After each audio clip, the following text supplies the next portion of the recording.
జై శ్రీరామ్. ఓం గం గణపతియే నమః. తెలుగు రాష్ట్రాల నుండి మరో 2 వందే భారత్ రైళ్లు ప్రయాణం చేయబోతున్నాయి. ఇది సంతోషకరమైన విషయమే. హర్షించదగ్గ విషయమే.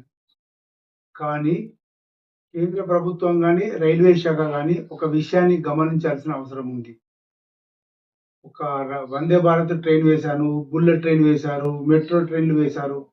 ఇదంతా డెవలప్‌లో ఒక భాగమే అయినా దేశ ప్రజలకు ముఖ్యంగా బీపీఎల్ బిలో పావర్టీ లైన్ కింద ఉన్న వ్యక్తులకు, ప్రజలకు సంబంధించి రైల్వే శాఖ ఎలాంటి చర్యలు తీసుకోవడం లేదు.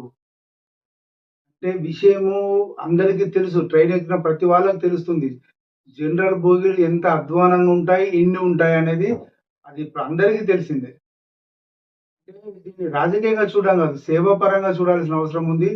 ఇది కమర్షియల్‌గా చూడాల్సిన అంశం కూడా కాదు. సేవాపరంగా ఎందుకు చూడాలి అంటే, ఒక్క ట్రైన్‌కు అటొకటి, ఇటొకటి లేదా అటు 2, ఇటు 2 పెట్టడం వల్ల విపరీతమైన రష్ పెరిగి, ఒక్కోసారి నిలబడటానికి కూడా ప్లేస్ లేని ప్రదేశం స్థలం ఉంటది ట్రైన్‌లో.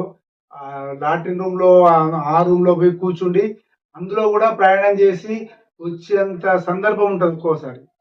కనీసం సీజన్‌లోనైనా గూడా ఒక్కొక్క ట్రైన్‌కు మరో 2 బోగీలు అటాచ్ చేస్తే, జనరల్ బోగీలు అటాచ్ చేయడం వల్ల చాలా చాలా ప్రజలకు మేలు జరిగే అవకాశం ఉంది. తద్వారా ప్రభుత్వానికి కూడా మంచి పేరు వచ్చే అవకాశం ఉందని చెప్పి మాత్రం రైల్వే ప్రయాణికులు చెప్తున్నారు. ఈ విషయం మీద రైల్వే శాఖ గాని, కేంద్ర ప్రభుత్వం గాని ఖచ్చితంగా నిర్ణయం తీసుకొని సాధ్యమైనంత తొందరలో ప్రతి ట్రైన్‌కు మరో 2 అటాచ్‌డ్, ఇంకా అంటే ముందు ఒకటి, వెనుక ఒకటి కనీస స్థాయి లోపల ఆ బోగీలు అరేంజ్ చేయాలన్నది ప్రజలు మాత్రం, రైల్వే ప్రయాణికులు ప్రజలు కోరుకుంటది మాత్రం వాస్తవం. జై శ్రీరామ్.